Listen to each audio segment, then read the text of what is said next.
இன்னைக்கு நம்ம இந்த வீடியோல ரோஸ் மில்க் சர்பத் எப்படி பண்றதுன்னு பார்க்க போறோம். இந்த சர்பத் இந்த ரமதான் மாதத்துல இஃப்தாருக்கு நமக்கு ரொம்பவே ஈஸியா சிம்பிளா பண்ணக்கூடிய ஒரு ட்ரிங்க். இப்போ இது எப்படி பண்றதுன்னு பார்க்கலாம் வாங்க. இந்த ரோஸ் மில்க் சர்பத் பண்றதுக்கு நமக்கு மெயினான ஒரு இன்கிரிடியன்ட் நமக்கு தர்பூசணி. இந்த தர்பூசணி இந்த மாதிரி சின்ன சின்னதா கட் பண்ணி அதில் உள்ள சீட்ஸ் எல்லாம் ரிமூவ் பண்ணி எடுத்துக்கணும்.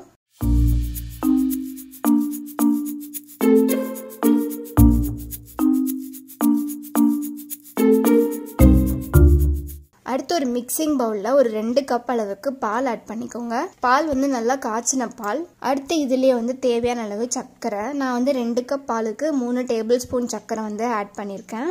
அடுத்து இதுலயே சப்ஜா சீட்ஸ் நம்ம இந்த மாதிரி நல்லா ஊற வச்சு ஆட் பண்ணிக்கணும். அடுத்து சர்க்கரை கரையிற அளவுக்கு நல்லா மிக்ஸ் பண்ணி விட்டுறணும். அடுத்து இதுலயே ரோஸ் மில்க் எசன்ஸ் ஆட் பண்ணிக்கணும். உங்ககிட்ட ரோஸ் மில்க் சிரப் இருந்தாலும் நீங்க ரோஸ் மில்க் சிரப்பா கூட நீங்க ஆட் பண்ணிக்கலாம். சோ பாருங்க, ஆட் பண்ணிட்டு இந்த மாதிரி நல்லா மிக்ஸ் பண்ணி விட்டுருங்க. அடுத்து ஒரு கிளாஸ்ல நம்ம கட் பண்ணி வச்சிருந்தா தர்பூசணி ஆட் பண்ணிக்கணும்.